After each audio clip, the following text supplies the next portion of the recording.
Welcome, dear viewers, to the POLITY coming to you from KAFTAN TV's Abuja station. My name is Dayo Omoogun. I'm very glad to be here, and I do hope that you are in high spirits also.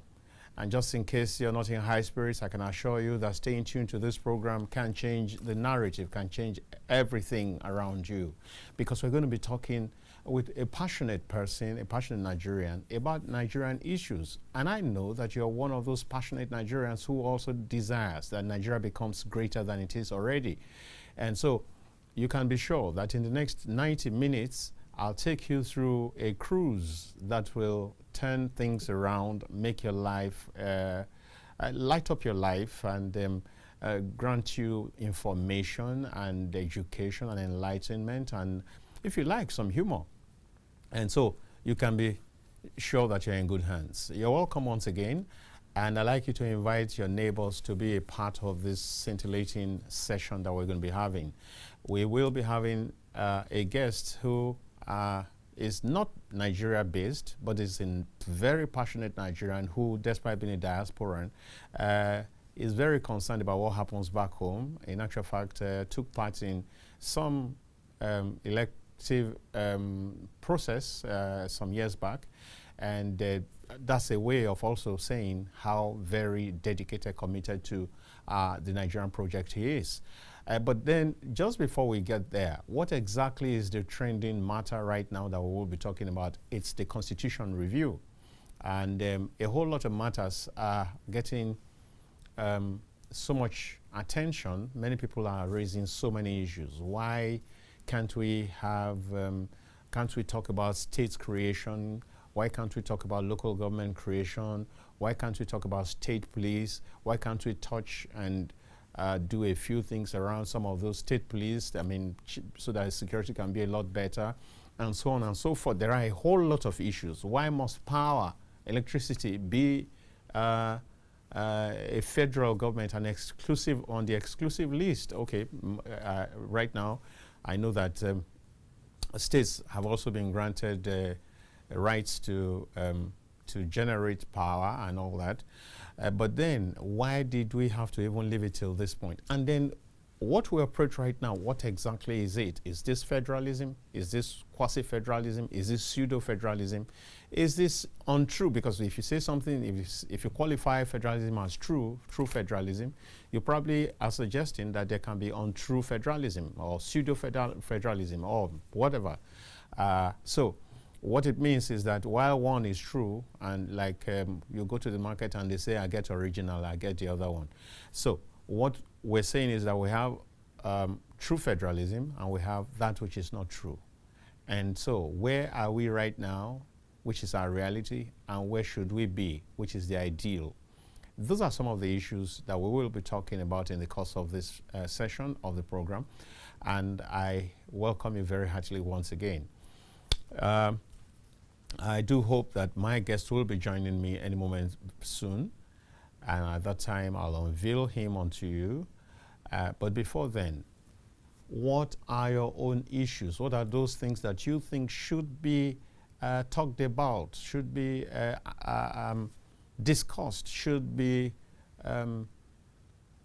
tweaked, if you like? I mean, so what are those things we need to talk about? Should we have? I mean, in some weeks past, some weeks ago, I remember bringing some guests here to talk about what are the things we need to, and that was even before this Constitution review thing going on around the nation.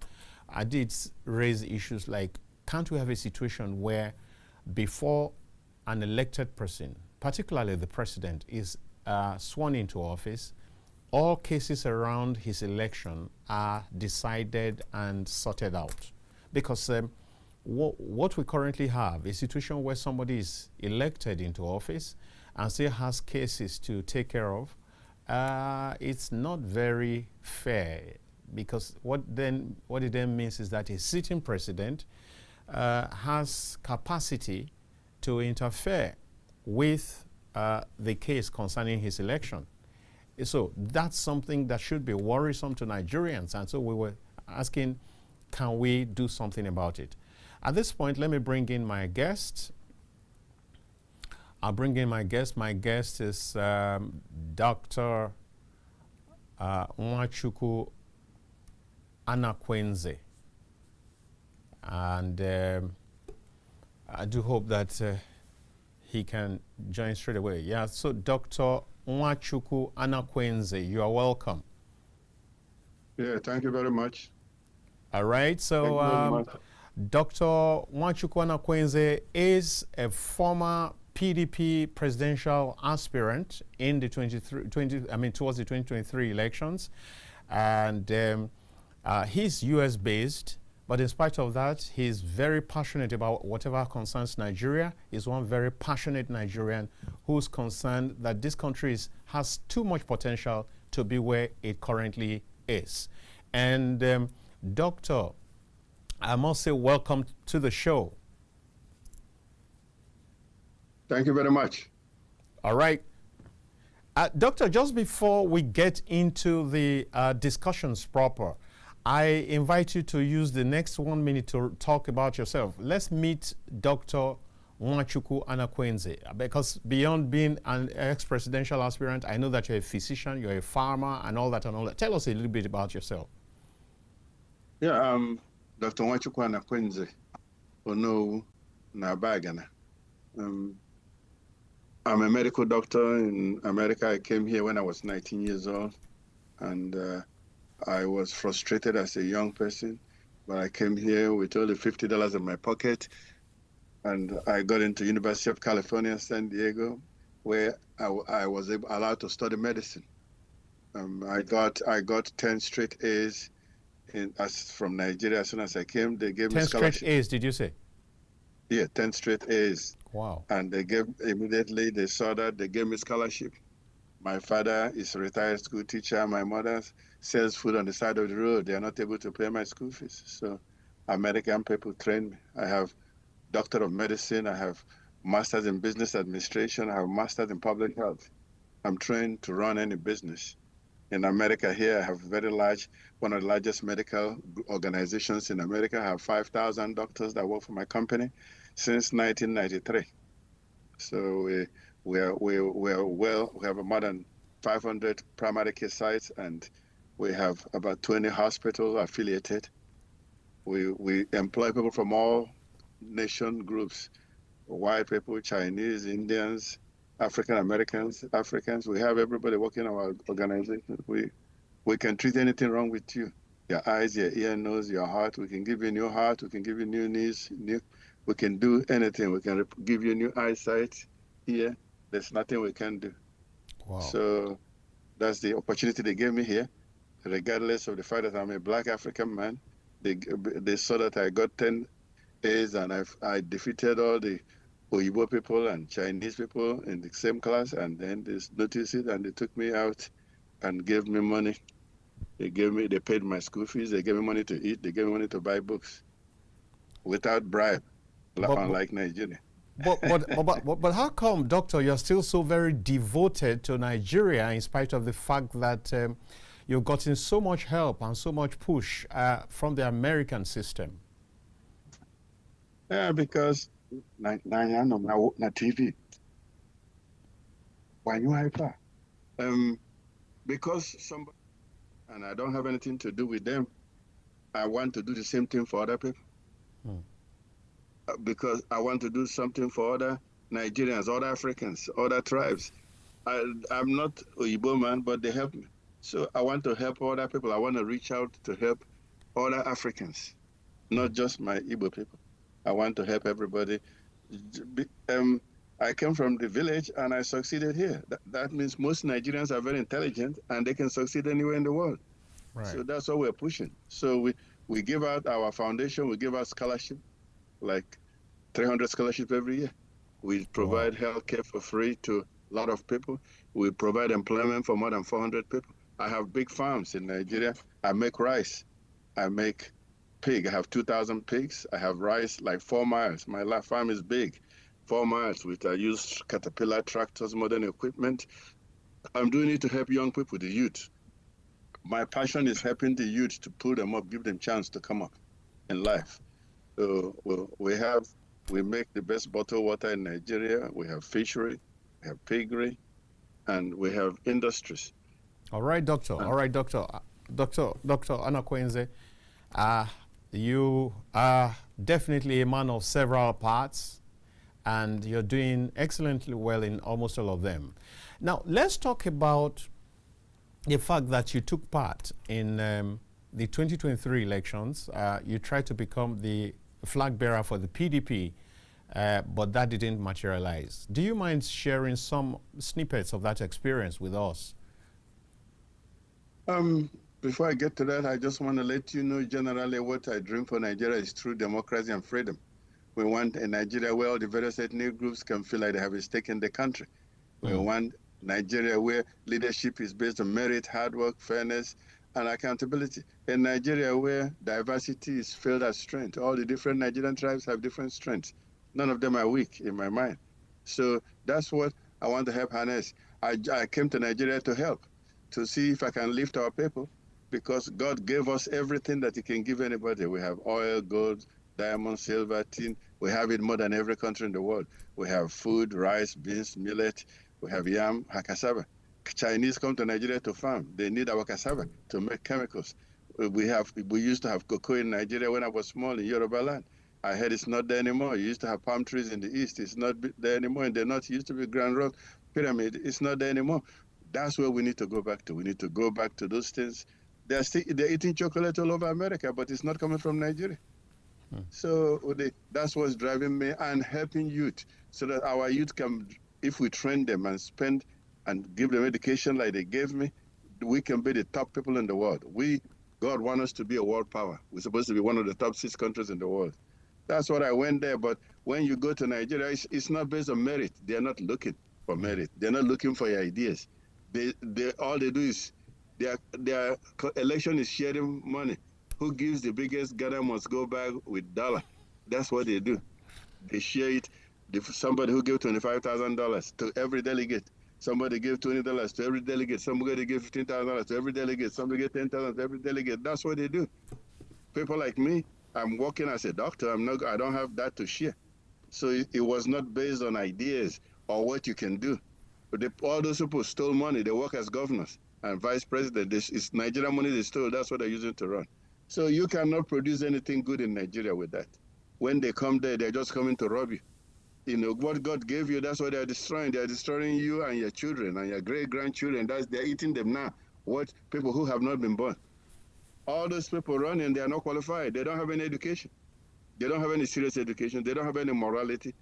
A country like China in 1949 was nothing compared to Nigeria or India. We're better than them, but they have disciplined people, intelligent people, disciplined that want to push their country forward. That's the difference. We have the worst people, thief people, who's supposed to be in Kirikiri prison. Those are the ones running Nigeria till today. All right, Doctor. It's good to know. I mean, it's clear your passion rings through in your words, and I really do hope that we can find a place for people like you to really express their dreams and their energies. But unfortunately, what we have currently doesn't quite support it, which is what you have talked about. But we remain hopeful that this will not always be our story, that things will get better, that the narratives will change. Now, so at this point, let us a little bit more into what happened in your 2023 odyssey, the election odyssey. Yeah, you know, I came to run, like I said, I wanted to change Nigeria. I can make Nigeria a world power because we have everything. Nigerian people are very brilliant and intelligent, I'm telling you, because I'm one of them. If you take a Nigerian person to America, they come to the top 5, 10%. So there's nothing wrong with you as a Nigerian person. It's people who are running it are not serious and disciplined. God gave us everything. You have oil, gold, silver, you have it. You have food, river, fish, we have it. We have land. We don't have any earthquake like you have in America. You don't have hurricane like you have in America. You don't have fire. Fire in America goes for 1,000 miles. You don't have it. If you have earthquake in Lagos, 2 million people will die. So we have everything. We just need to work with each other. You know, diversity is strength. Yoruba people have good strength. Like Igbo people have their strength. The Northerners have their strength. We need to bring it together like a World Cup team, and have serious people that want to change things for the future. It's still doable. That's why I'm still trying to talk to you. We can still change it. We can turn it around. Spend money on training our children. Give them scholarship. Have skill acquisition center. Train them. Not everybody have to have PhD. Most of them, 70% needs to learn how to do electric, plumbing, electrical, wiring, car. That's where most people work in America. We need to train them so that everybody will be self-sufficient. The government cannot give you jobs, everybody job. Everything that the government runs fails. There used to be Nigerian Airways, it failed. There used to be Nigerian Shipping, it failed. There used to be Nigerian Iron and Steel, it failed, if it's still there. There is Nigerian Refinery, it failed. There used to be Nigerian Oil and Gas Company, failed. Alumaco, failed. Everything they touch, failed. The problem is... So, doctor, what do you think is the real problem with all that is generating all these failures? Because when you have government things, you don't have serious people running it. They're there to employ their family and their children and their sister, their in-laws. That's what they're putting in there. You don't have serious, committed people based on merit of quality. And then typical Nigerian person that goes to government work, they go there by 10, they leave by 2. They say, our guy is not in the seat. A real company, you have people working 15 hours a day, 12 hours a day, serious. They're there, early in the morning and they go late. And some of them work 7 days a week. Don't you see we have companies that work in Nigeria like Dangote? Don't you see Inosim Motors? Inosim Motors in Nnewi, they make all kinds of vehicles, truck, trailers, tipper, it's a SUV, it's a private company. They are making it. If the government owns them, they will fail. Don't you see Dangote? Don't you see Peace Airline is working? If Nigeria have an airline today, it will fail. Because everybody that was riding Nigerian Airways didn't pay ticket. It's government workers, government this, government that, minister's wife, this person. So the whole plane is full of people who did not pay for ticket. How would it succeed? So we have to move things to private sector. And the government should focus on making laws and collecting taxes. Okay. But when I was small, there was Nigerian textile in every place. Well, in the 60s. It don't exist anymore. Government run this, government run this. It's all putting people chop, chop, chop, chop, chop, chop. It's not about producing nothing. All right, doctor. All right, doctor. Now, I guess we should begin to get into the discussion proper. You are very much aware that there is this constitutional review exercise going on. In actual fact, some few weeks back, I recall bringing some guests into this place to talk about some of the things, some of the reforms that I believe that we should be having. For example, there are many issues that could help us have better elections. For example, is it not possible for us to have a situation, to have the laws corrected in such a way that, first, that the INEC chairman doesn't need the approval of Mr. President, doesn't need to be appointed by Mr. President? Can't we get around that? Because how do you appoint he who appoints the piper who employs the piper dictates the tune. We all know that. Now, that is one. Is it not possible, for example, for us to have a situation where before a president-elect is sworn into office, whatever case has to do with his election is first of all concluded so that he doesn't have any power or some excessive power to interfere with the case. A whole lot of such issues. Several other things. Is it possible for us to tinker with the electioneering process and ensure that vote buying is abolished, or at least brought down to a very low, insignificant level? A whole lot of issues, So these are some of the things that people are talking about.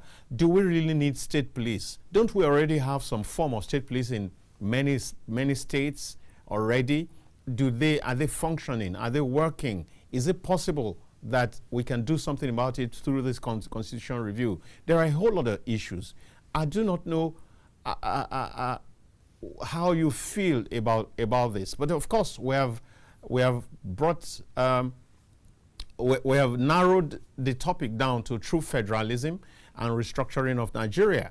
So if you talk about true federalism, Doctor, it then suggests that there can be an untrue federalism. It suggests that there can be some quasi-federalism or some pseudo-federalism or whatever you want to call it. Because true federalism qualifies, qualifies the term and makes it look like there's something else. So if you say that what we currently have is not true federalism, so what should be the ideal if what we currently have as a reality does not fit the bill?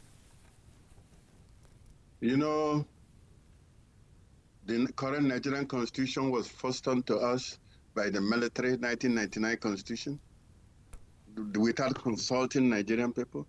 Nobody voted for it.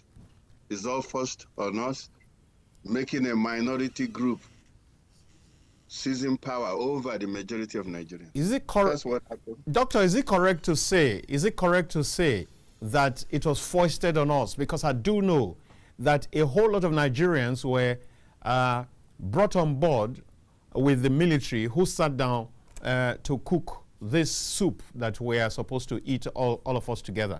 So we had a whole lot of Nigerian lawyers, politicians, and all that and all that. So is it very correct to say that the military foisted it on us?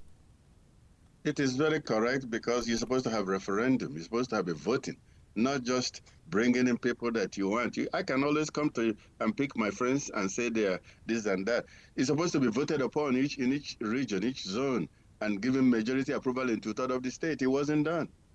So it was just cooked up by a few people who favored their part of the country against the rest of the country.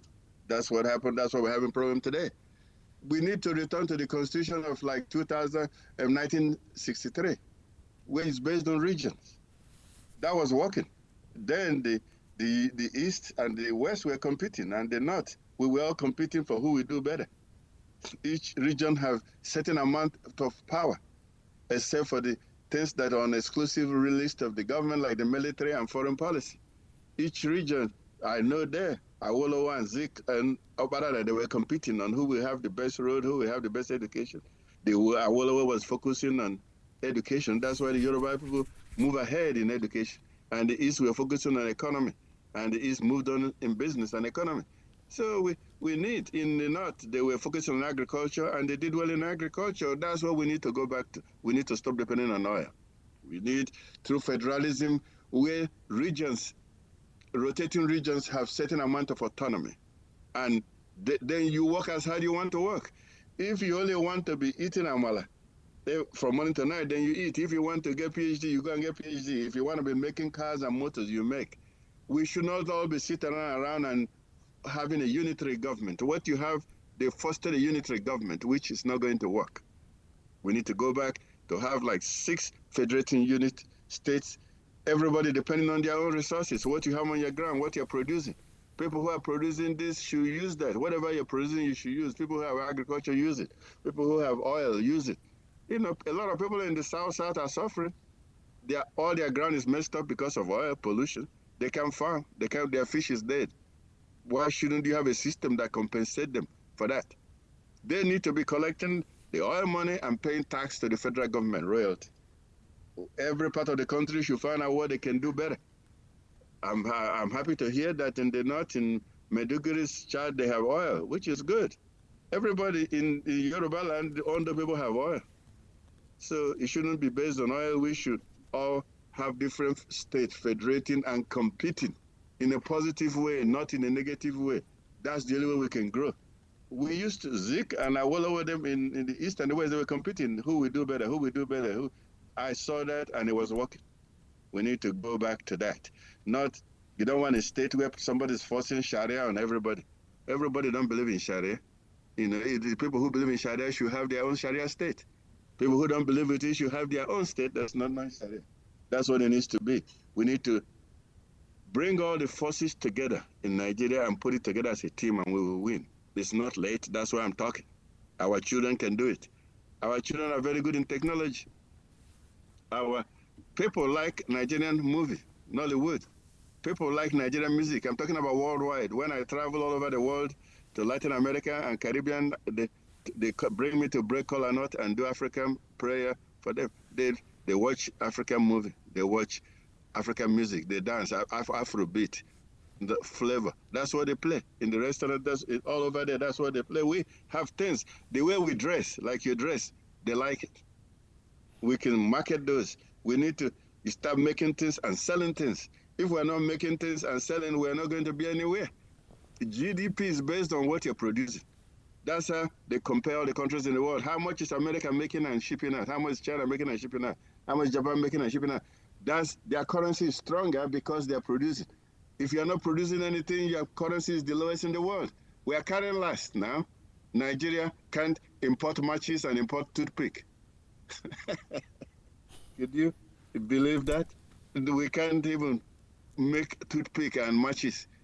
Then why are you worried that Naira don't have any value? Because you are not producing. You should build railways connecting all the states of Nigeria, connecting them to the ocean, so that we make things, we ship it out. We are ready to make things where I come from. We're making cars, we can make fridge, TV, radio, computer. If you just encourage them, we can make things only by producing. Will Naira be strong? If it's not based on, you have government where it's based on chop. When they enter, they put people of their tribe in all the positions. If there's 10 positions, they put people of their tribe in 11 positions. Out of 10 positions, they will give 10 positions, 11 positions to the people of their tribe. That's what's happening today. That's what Buhari did. It's still happening now. That's not going to help us. Different tribes have different strengths. Ijaw people are good with water. You can't do it better than them. Yoruba people are good like media and law. You know, everybody, people are good with making things economic. All these strengths, everybody has something they're good in, you use all of them so we can win. That's what I'm talking about. That's why I'm still fighting. All right, Doctor. I guess we will be going on break very shortly. And then after the break, okay, just before the break, let's see if we can quickly squeeze this in. Now, Doctor, don't you believe that our problem is not really the Constitution, but the workers, the people who operate the Constitution, Nigerians, aren't we the problems? Is it the problem of the law? Is it the problem of the ground norm of the law? Or is it the problem of Nigerians who are adept at circumventing whatever laws that you create? It's both. It's both. It's both. The constitution needs to be good. Then Nigerians are led by people who are bad example. If you have people who are serious-minded, Nigerians will change. That's what I'm telling you. Nigerian people are not the real problem. Is the example they see. They go there, they put people of their tribe in all the positions. They put their sister, their mother, and this. That's what they do. They're doing it today. They are not focused on bringing in the best from all the different groups. There's certain things I want to read for you, if I have time, The problems for Nigerians is, respect. We need people who will respect the Constitution and law that's accepted. We need respect for human rights and civil rights, not people going and murdering other people and think that God gave them right to come and take other people's land and murder them. We need to implement restructuring and regionalization and devolution of power. We need merit-based appointment for positions, firm knowledge and competent management of Nigeria. You don't have that.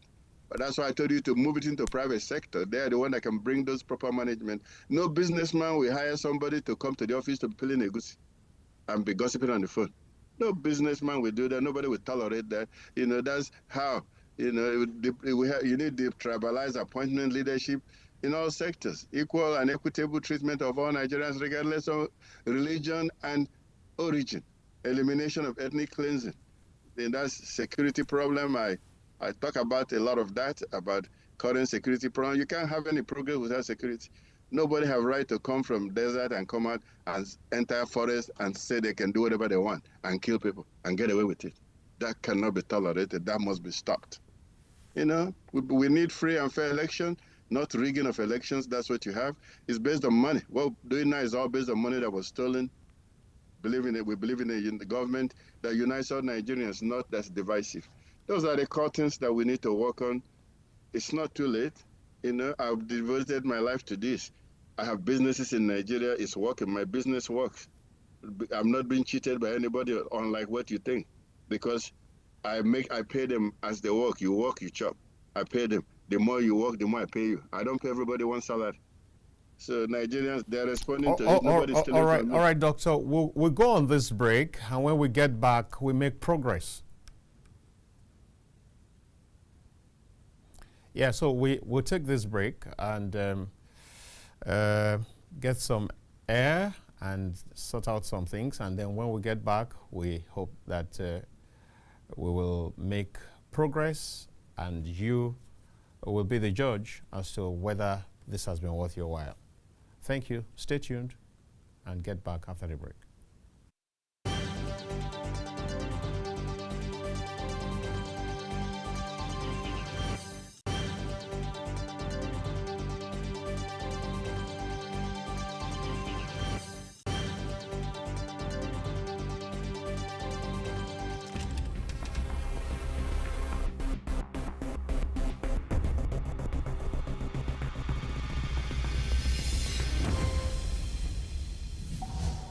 In the beginning, God created a beautiful world. 3, 2, 1. Action. And that's why, at KAFTAN Television, we imagine a beautiful world.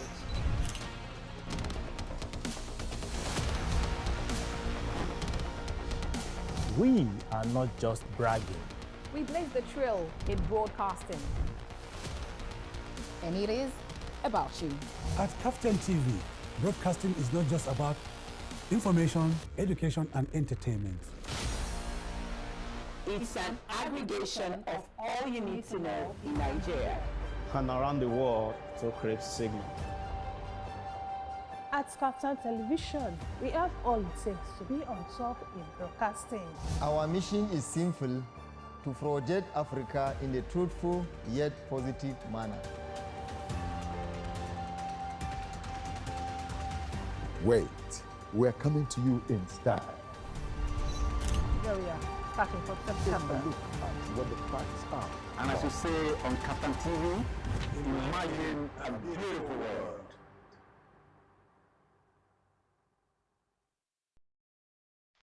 Imagine a beautiful world. That's our slogan at KAFTAN TV. Hello there, I am Ruben Okala. Hello, I'm glad to have you join us again on the News on the Hour, reaching you live from our studio in the nation's capital.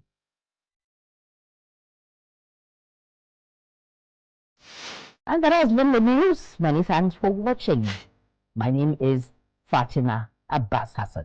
I'm there cutting Baba today. I am Kiwi Umaya.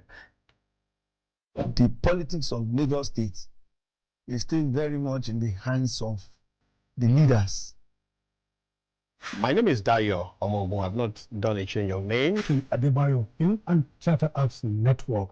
We always dish out beautiful material.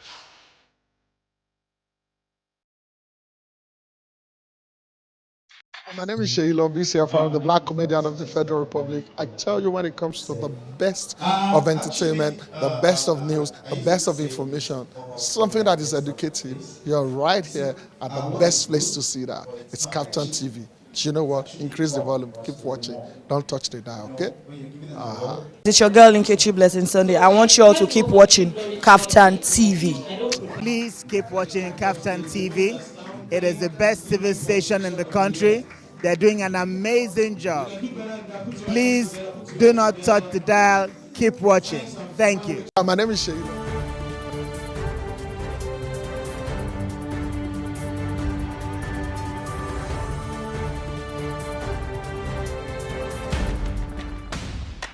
While wrapping up the day, unwind with the reminiscence of the day's news from home and abroad with KAFTAN TV 7 p.m. News. Good to have you join us on KAFTAN News at 7.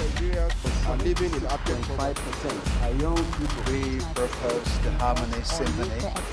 It's good to have you join us on KAFTAN TV News at 7. What we found is that this 10 naira tax is not actually sufficient. National, foreign news headlines, Get balanced, accurate facts on the latest news in business, politics, entertainment, sports, and more. Live from our studios. Many thanks for watching. Join us again at 9 KAFTAN p.m. TV News.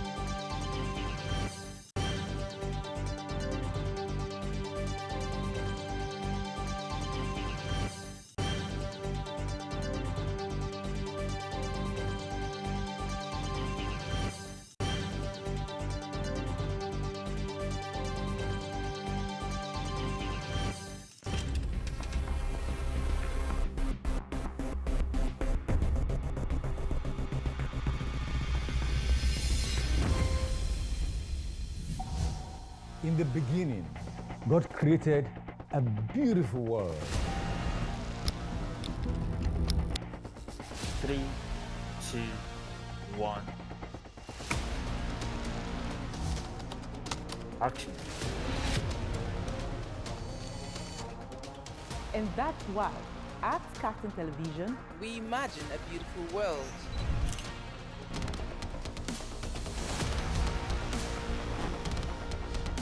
We are not just bragging. we blaze the trail in broadcasting. And it is about you. At KAFTAN TV, broadcasting is not just about information, education, and entertainment. It's an aggregation of all you need to know in Nigeria and around the world to create signal. At KAFTAN Television, we have all it takes to be on top in broadcasting. Our mission is simple.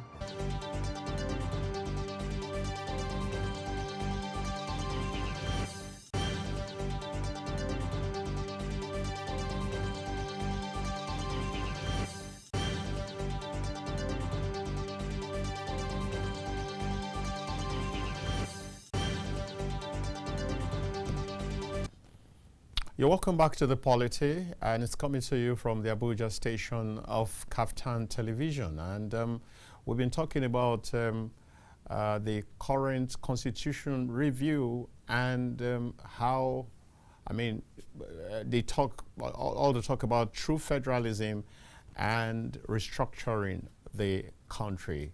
And I've been talking with my guests, a US-based physician, medical doctor, a businessman, and someone who is so passionate about Nigeria in spite of not being here, in spite of all the help that is received from the outside world, and whose name is Dr. Nwachukwu Anakwenze. And he's been with me all the while, and I do hope that he'll be joining back very shortly. All right, so he's here. Dr. Anakwenze, you're welcome back. Thank you very much. So good to have you. Now, let's, you identified that it's the environment that is choking the excellence, the productive energies of Nigerians. You did say, for example, that when Nigerians go abroad, they come top of the class, whether in school or in their careers, in their professions and all that. And we have seen clearly that because of this, because of the challenges of a bad environment, we see that there's a Jakpa syndrome that has led to a drain of our human resources, even in the most important sectors, for example, the medical sector. We find out, for example, that we have, from records, we have over 12,000 Nigerian medical personnel abroad. And these are people we need back home. Now, within the same context that we've been talking, what do you think can be done to arrest this brain drain, this JAPA syndrome, to keep very much needed personnel, very much needed professionals back home in Nigeria? The problem is of the bad economy is due to the bad leadership. You don't have people that are serious, are focused, are well educated, that want to drive Nigeria forward. So because of that, the doctors and the nurses are not paid well. They are not, sometimes they're not paid for 6 months or 7 months. Why should they tolerate that? They should be allowed to go where they can find the best. You are competing with the world. You have to wake up and know you are in competition with the world. You have to get things moving. You have to get economy rolling so that people will stay. Nobody, they're going out to overseas, but they're sending money to Nigeria. Look, if Nigeria earns $25 billion a year, 60 billion comes from overseas. Those people that are living are sending plenty of money. A lot of the people building industries and beautiful houses, they are from America and overseas. There's nothing wrong with that. When they go overseas, they learn higher technology. They have better schools. They learn how to do it at a higher level. But they will eventually come back. People like me, I'm there more than you. I used to come 3 times a year. Now I'm required to come 6 times a year. I'm there. I come and spend 1 month in Nigeria, I spend 1 month in America, 1 month in Nigeria, 1 month in America. I do that. You don't go to your village like me. I come and I go to my village. I stay. You stay in Abuja and Lagos. Doctor, you can't be too sure about that. You don't go to your village. You know, that's typical Nigerians. They go stay in the city. When I come, I stay in my village, and I operate from there. I fly to the city when I want to do business, and I come back. So because you said that you were saying despite me not being in Nigeria, I know more about Nigeria than you. I know people, when I land in airport, they say we're hungry. I eat once a day, 010. They tell me, when I enter the Abuja road, I don't see cars. They say we can't afford petrol. Don't you think I know all of that? That's why I went into farming, to deal with hunger. Even in the airport, people working, custom, immigration people, they tell me they're hungry. They eat only once a day. I say, what do you eat? They tell me beans. I know. You think I don't know? I know. Then I know about security. People are afraid of traveling by 6. Everybody's locked up. In America, we live 24 hours a day. You know, we're not afraid. So our security needs to be better. Our police are not paid well. In the village, I see the policemen sleeping in one room with no toilet, no shower. They go inside the bush to do it. I see with my eyes. They wear the same clothes every day. So they are not being paid well. And then you allow somebody who's not paid well to be carrying AK-47. You know, it's a danger. If such a police meet you, they will rob you. So, and then corruption is not only in Nigeria, corruption is in America. The only difference is that when they catch you in America, you go to prison for 20 years. Wow. And if you give the judge money, you double your prison time to 60 years. If you give police money, bribe in America, you go to jail for 60 years. You pay the police well, then they're not desperate. And I don't know about the lawyers, the court in Nigeria, they weren't paid well, but I know they are corrupt. When you give them money, they write the judgment as you want it. That's what needs to change. Okay, that's what needs to change. Now, you also talked about the need to create a situation where the regions can compete and compete based on their various strengths. That so much has been said about that. Now, let's go back a little bit in history.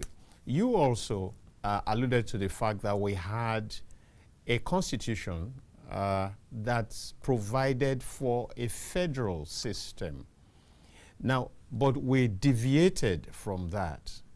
Now, so if the feeling was that the federal, the other constitution did not work for us, and we have a situation where this also does not work, and if we keep changing the document, is it not said that it's the lazy person who always has issues with his equipment? I mean, how many times are we going to be changing the document? And for example, Doctor, we have provisions within the Constitution and several other extant laws that are not even being properly applied, not being properly enforced, not being adequately enforced. So, is our problem really a change of constitution? I believe I asked something close to that before, but I think that is that important, that we draw the line between, are we really in need of this document, or do we need a moral suasion? Do we need to ensure that people are brought to book? Just like you said just now, that when corruption is discovered in America, the people will suffer for it. And so the punishment, the punitive measures that have been in place ensure that as much as possible, most people will not engage in corrupt activities. So is that not where the emphasis should be?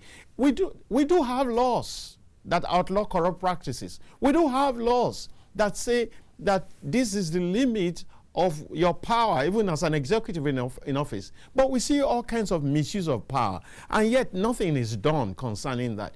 Isn't that what needs to be to get the attention?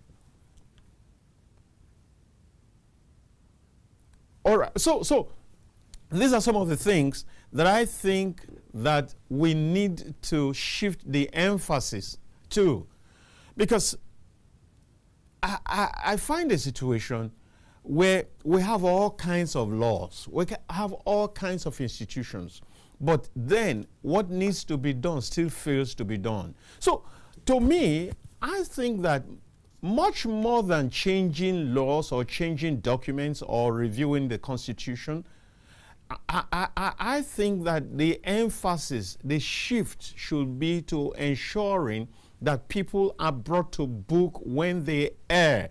I think, because see, if we are able to even operate the current Constitution largely, I mean substantially, to a point of like 90%, I have a feeling that some of our woes will be taken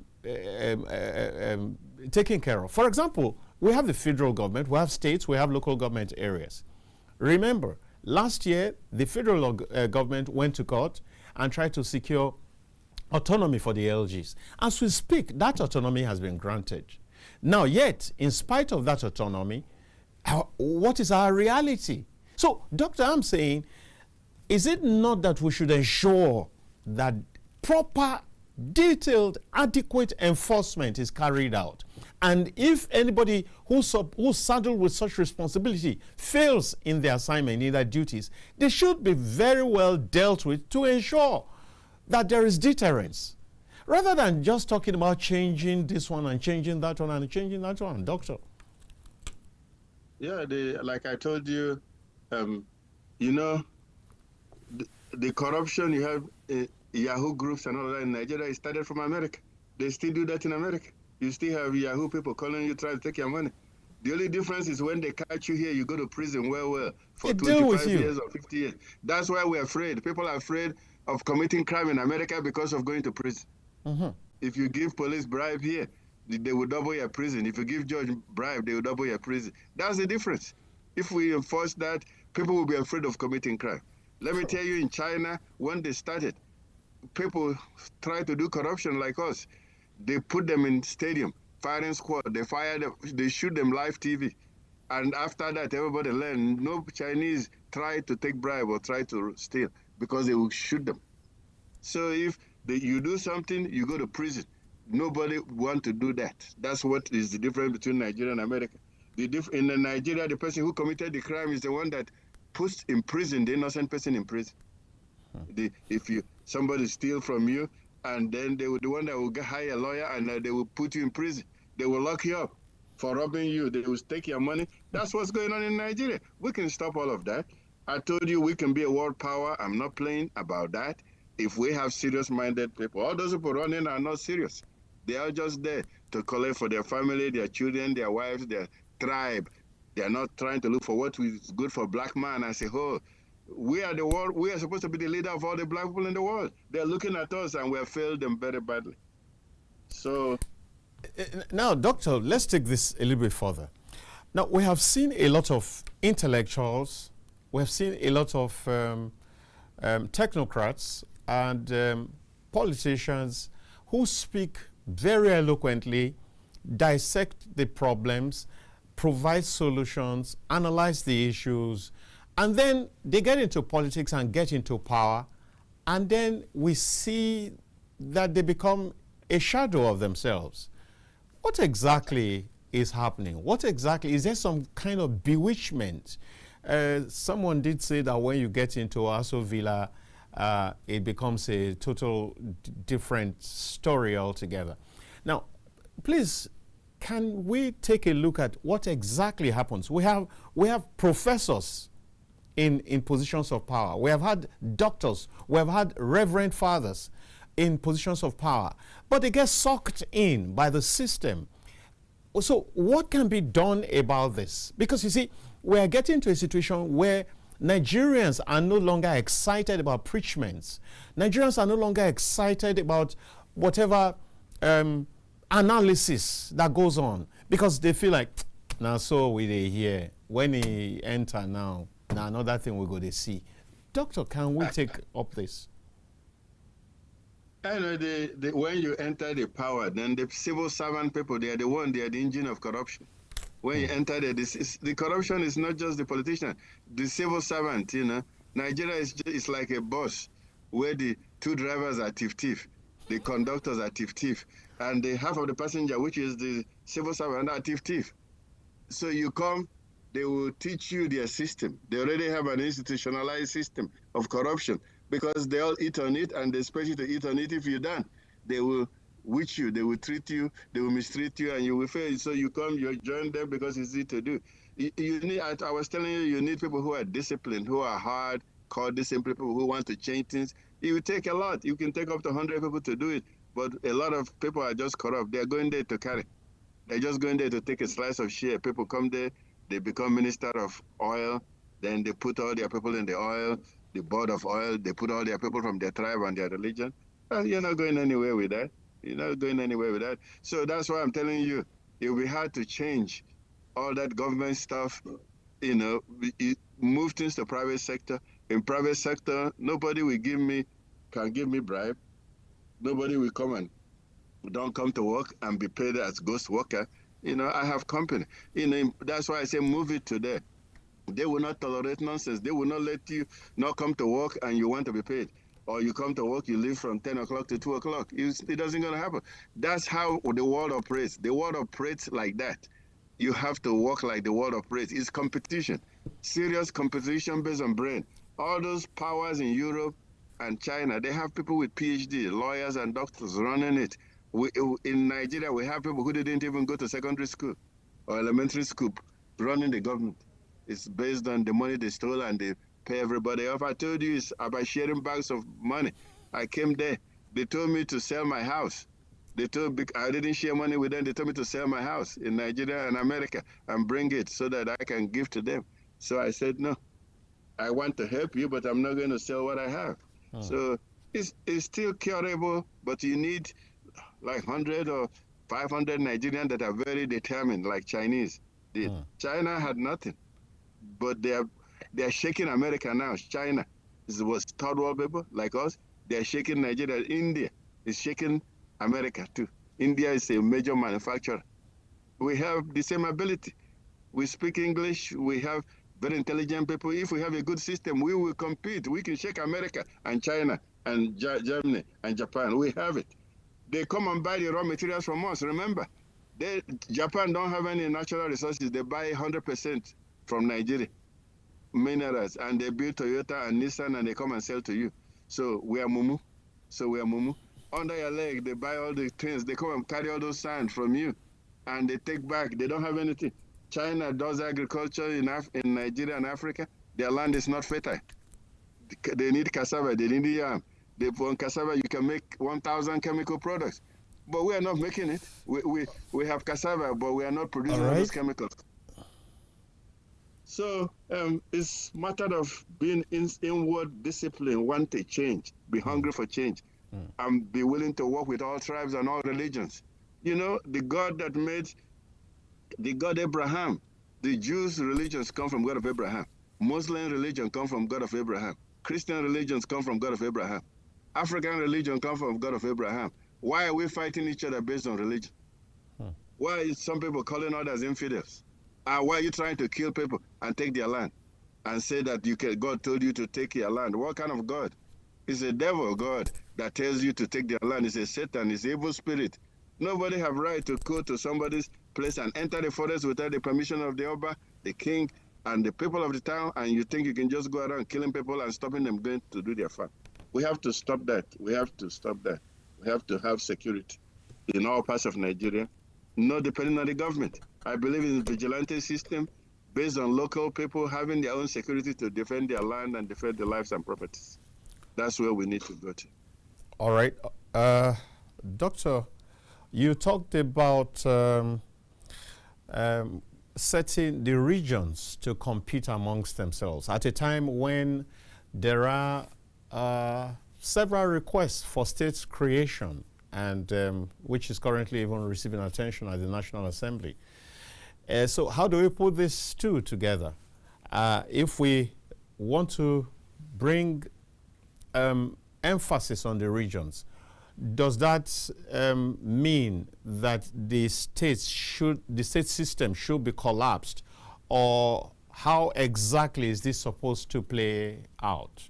In the meantime, dear viewers, you can begin to call in at this point, and let's have you weigh in, and you can take up the doctor. I'm sure he'll be very willing to engage with you. But let's be respectful. Let's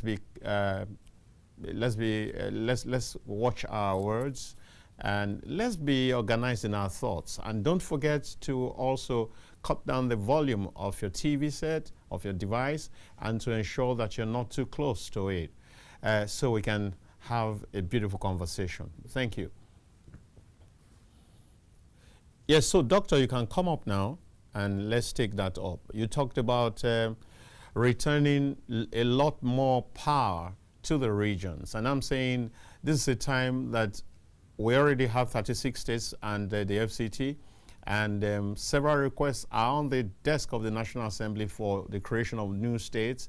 How do these two work together? Are you saying if we need to really go back to the regional system, will that mean a collapsing of the current state system, or how exactly is this supposed to work, since we're talking about both true federalism and we're talking about restructuring of the country?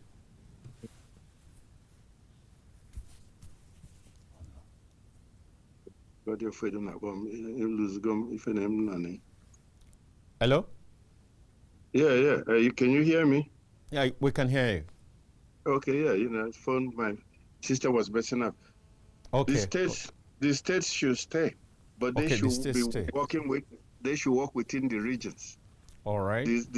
They should work within the states should stay, because within each state regional group you have people who feel they are being cheated and not cheated. Within the state, within the regions, so within even the states. So you need the states to accommodate everybody's interests so that they don't feel cheated. Like if you have the South people, you have different tribes, you have different regions.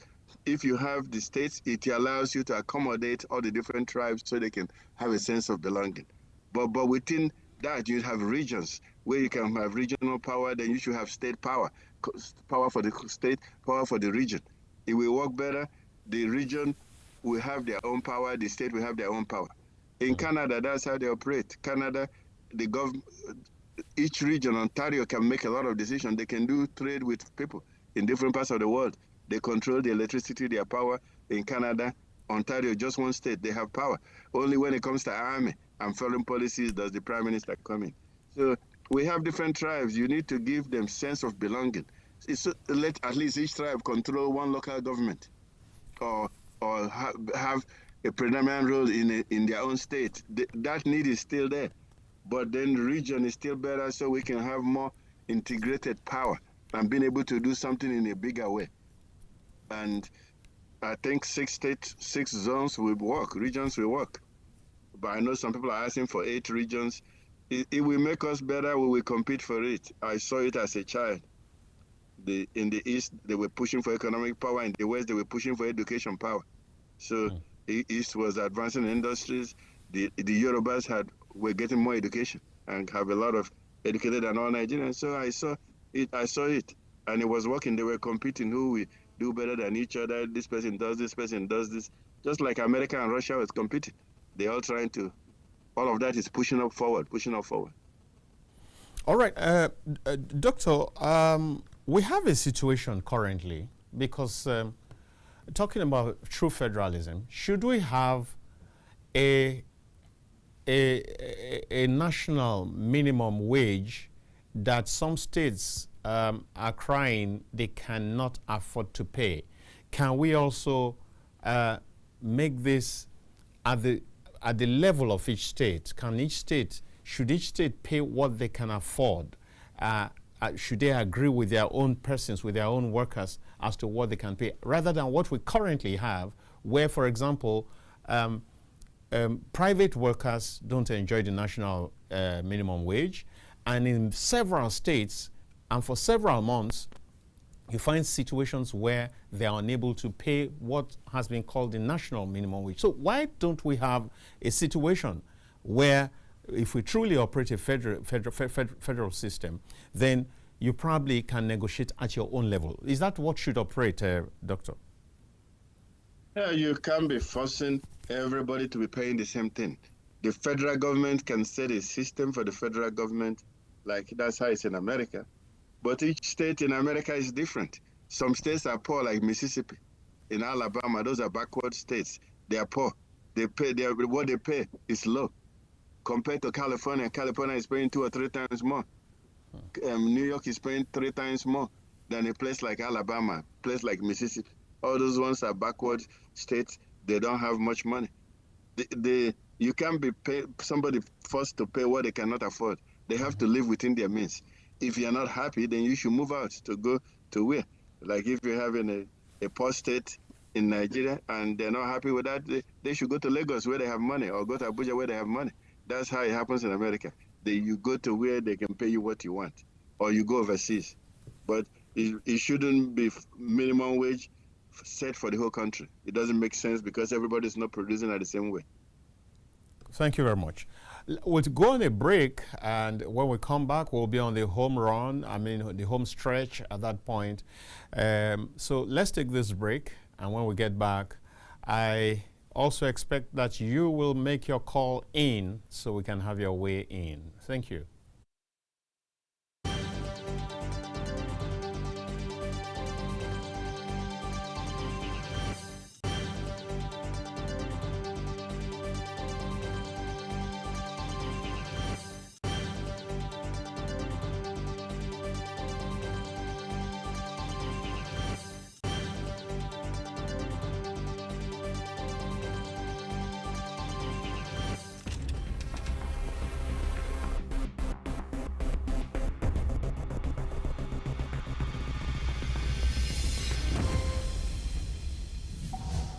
In the beginning, God created a beautiful world.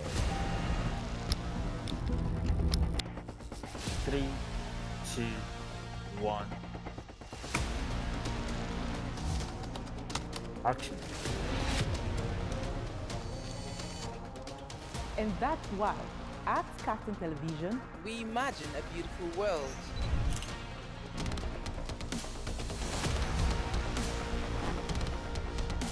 We are not just bragging.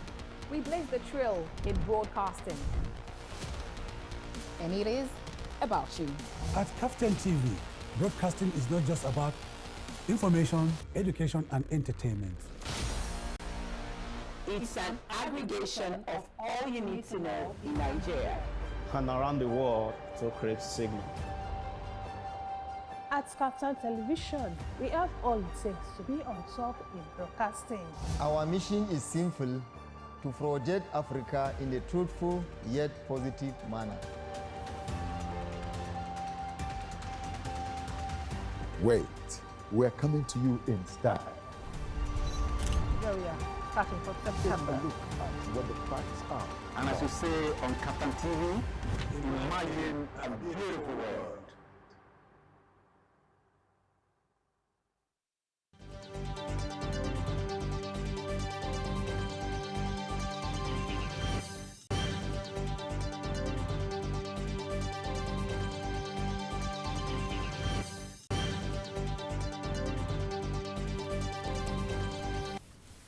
Welcome back, dear viewers. You're still onto the POLITY, and this time we're on the home run right now, the last stretch of it. And I've been talking with none other than an American-based Nigerian, a medical practitioner, a businessman, a farmer. I mean, he's into several things, and some of them just to extend a hand of help and love to millions and thousands of people around the world, particularly in Nigeria. He is an ex-PDP Presidential Aspirant. His name is Dr. Nwachukwu Anakwenze.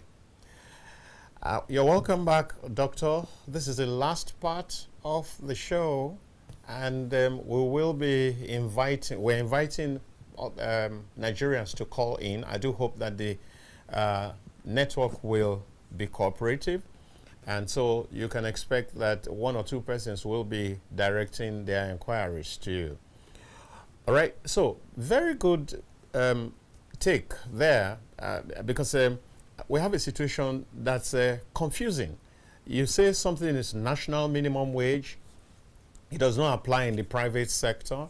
It does not, it's a challenge for several states and all of that. Now, let's still talking about restructuring, still talking about true federalism. Several persons have said that we need state police. What's your take on this, especially against the background of the fact that we have state independent electoral commissions, and we see the sham that has been their performance over the years, where you just know that whoever is governor in the state, the results largely, substantially, will favor such a governor's party. And this has been the story for so long. Now, based on that, with that background, do you truly, really think that the state police is the answer to our security challenges? State police is part of the answer. It's not the only answer. In America, we have the FBI, like the federal police. Then each state have their own police, and each town, each city have their own police. You have Los Angeles Police Department. You have California Police. Then you have the National FBI Police, like the EFCC in your situation. So there's nothing wrong with state police. It brings each politics is local. Politics is Ondo is different from politics is in Abuja or Jos. So you need local police that understand the local situation. There's nothing wrong with that. But security is not just about policing. You have to. Well, I told you we need vigilante from all the towns. All the towns need to have their own security system. If they are waiting, and then the headsman come and murdering 300 people, and then you're waiting for the police to come from Abuja, you're not going anywhere. You need police that's local to respond quickly. Not if you're waiting for federal police from Abuja, 8 hours, nobody have come. And then you need, at the state level, you need the state level to pass laws that allows vigilantes in each town, at the local government level and at the town level, that can respond quickly to any threat coming to the town. And state police will make the response quicker because they're right there, like 10 miles away, instead of Abuja where you're waiting for 1,000 miles away. Okay, now let's take a look at this. Governors, as we currently see them, enjoy tremendous power and influence. And we have seen this deployed to cow people, to intimidate opponents, political opponents, and to do all sorts of things. And you know, we operate in an environment where rule of law is just on paper, mostly on paper. Now, if you have governors who already have so much power, some of them drunk with the power, how do you now also give them power to use the police legally now to do that which they had always done? Are we not going to find ourselves in a situation where you are empowering abuse of power, where you are empowering, bringing into the statutes the force of law to ensure that intimidation continues, abuse of power continues, misuse of office continues, and all that? It depends on who you elect. You need to focus on putting in the best people who want to serve the people. But here in America, there is a check and balance. The state police is in charge, but if they are not doing the job, the federal police come and intervene. The FBI comes, and when they come, they supersede the local state police.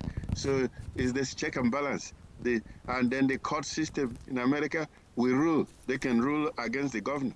They can stop the state police from misbehaving. But like, if the state police is handling it, the FBI will be around, the federal police. But if they are not handling it well, the federal police will intervene and they will overrule the local police. And the court system are very active in ruling against the governor, and they stop the governor. So the governor have the power to go ahead and start, but they have to do it correctly. If not, there are people that will stop them, federal and the court system. So, but focus on getting good people. If you have good governors, they will do good for the people. I agree with you. I agree with you, Doctor. Dear viewers, I'm surprised that you're not taking advantage of this offer to make your call in. The number, as usual, is 08029938365. And you have the opportunity. The airwaves is yours. Just get in and let's have you weigh in on what's happening. All right, so we have one person right now. Hello.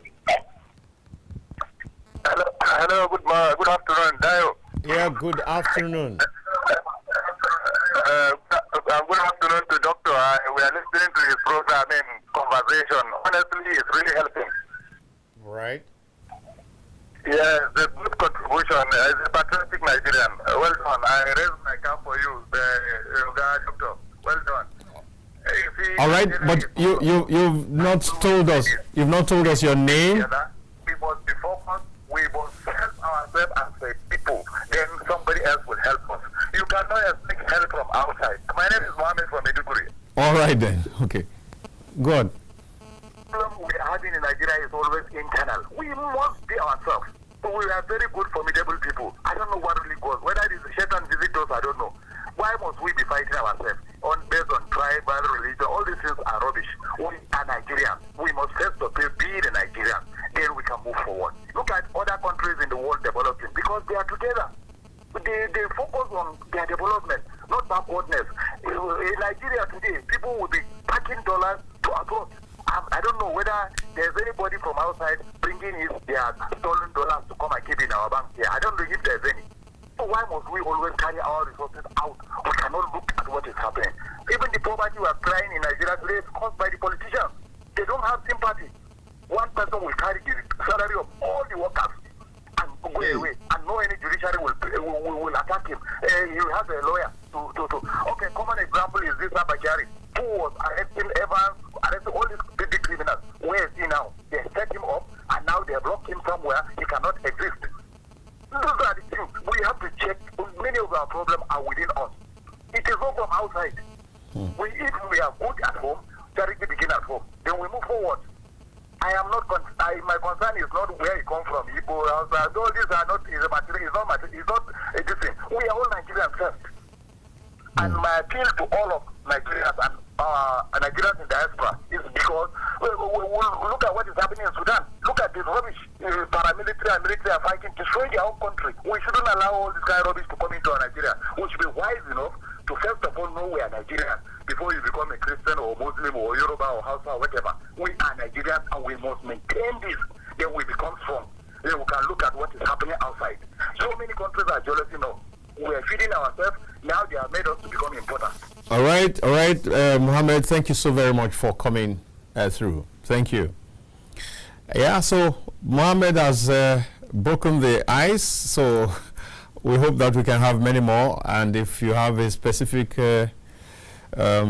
issue want to get clarification from my guests, it will be a good opportunity to use. Now, so Doctor, you were saying that the emphasis, the focus should be on electing good persons who will not misuse such opportunities.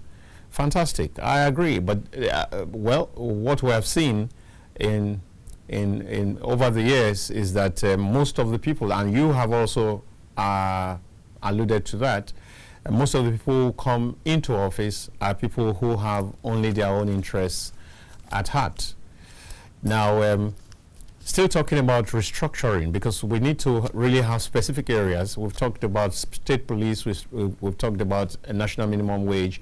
Now, the area of electricity, I know that there's some improvement in, I think that is one area that will really need to be very intentional. What do you think, Doctor?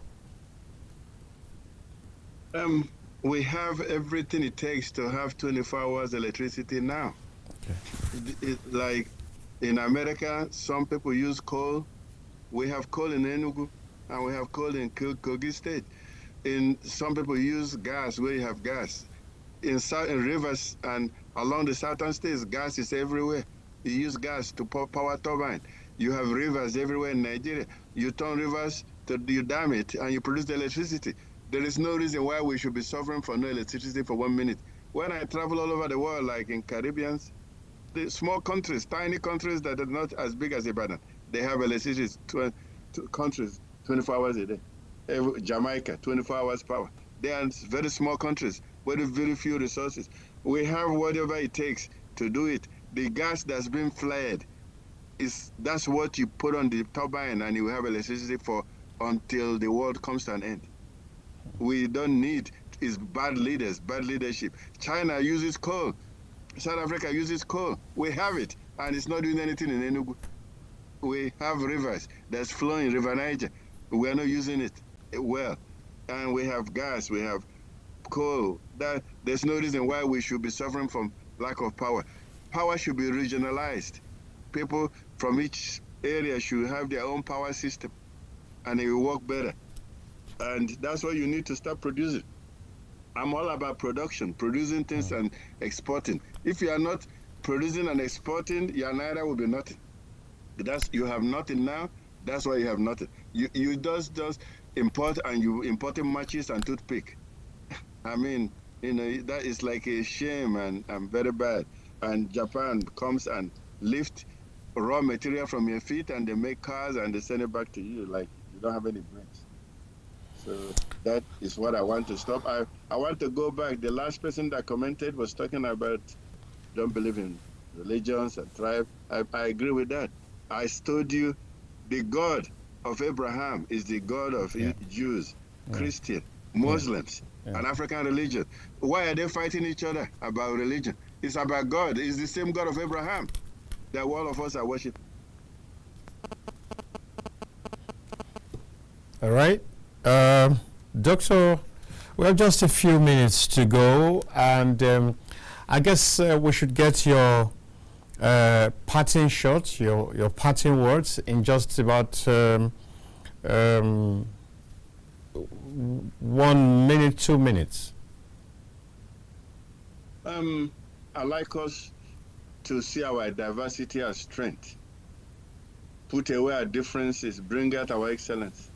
The whole black world is depending on us, and they are so disappointed when they look at us. And when Americans come with me to Nigeria, they see everything we have. They're so disappointed that we didn't turn this into being a power, major power. We are the first people that got created, black people. Then the white people came out from us and Asians. Why are we carrying last now? We need to go back to what we want us to be a world power, and we can do it. It's not too late. We will do it through our children. Start by giving free education to our children and skill acquisition centers throughout Nigeria, so that our children can be able to take care of themselves, marry wife, and have children. That's what it's all about. Now, Doctor, just before you go, do we still look forward to having you come to try to get into power sometime? I have my options open. It's not closed. But if it's coming to carry back, Ghana must go back and share, then I'm not going to do that. That's what they're doing. If they're serious about ideas, I have more ideas than everybody. I'm more educated than almost everybody. And Nigeria can be a superpower. That's what I can help do. But if you're talking about me selling my house and selling my company so I can come and share money in Abuja, I wouldn't do it. All right, thank you very much. That has been Dr. Nwachukwu Anakwenze, a medical practitioner based, a Nigerian, based in the United States, but who's so very passionate about home. So much so that he has businesses in Nigeria, farms in Nigeria, producing rice, like he said, and several other products, and giving out scholarships to several persons across the land, and also who really wanted to see how he can personally turn things around, and in the 2023 got involved in party politics and tried to get a ticket of the People's Democratic Party, even though that didn't quite sail through. But that's him, and we do wish him the very best and do hope that his dreams, just like our dreams, come true for Nigeria. Thank you very much, Doctor, for coming. We do hope that we can have you some other time again. Okay, thank you very much. I'm willing to help, you know. Right. Anytime I was helped by other people, I'm willing to help Nigerian people. Right. Thank you. Thank you very much. And so it's bye for now, even as I say thank you to my production team, and I say a great thank you to all of you who have taken time to watch this show. I looked forward to having you with me on Matters Arising at 8 in the evening. My name is Dayo Omoogun, and I'm out.